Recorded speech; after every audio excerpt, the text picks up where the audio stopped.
Now it's time for that big personality question. Who is the tallest personality virtually in Karnataka politics at the moment, Vishnu? And if you've been actually looking at our poll yesterday and today, then you'll know that it all sort of comes down to this. So let's roll out those big names and let's roll out the graphics and mention right off the top that when we asked people after the upcoming assembly election, who would you prefer as the next Chief Minister of Karnataka? We didn't provide the names. The names they provided. And this is what the data has to say. Mr. Siddaramaiah, the preferred Chief Minister, by and far at 40%.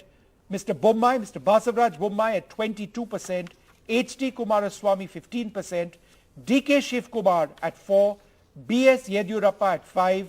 Others 12%. No response too. So Mr. Siddaramaiah by far and above the others in terms of the preferred Chief Ministerial candidate. So we'll stay on this for just a few moments. Let's take in these numbers once again. Mr. Basavaraj Bommai second.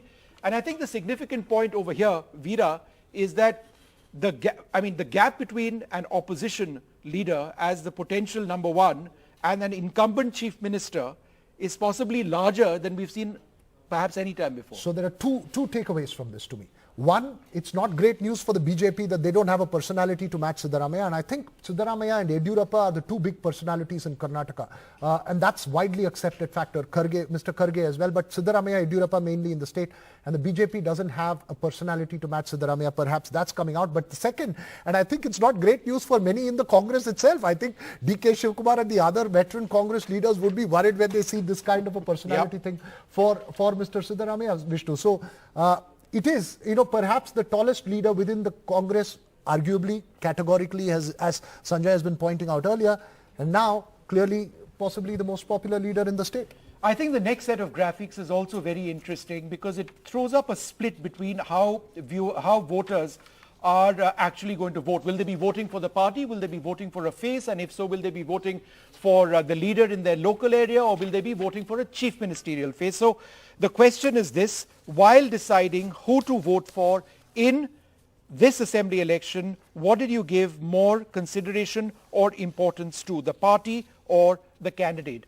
56% of those polled over here say that they place the party as number one. 38% said it is the candidate. In terms of chief ministerial candidate, in other words, somebody says that I believe that this is the right person to be the leader at 4%, and we had no responses over there. So party or candidate, who is more significant? Sanjay, how would you look at this? Does this come as a bit of a surprise where, the large number of people say that they are in favor of voting for the party and not the leader? No, Vishnu, this is not a surprise.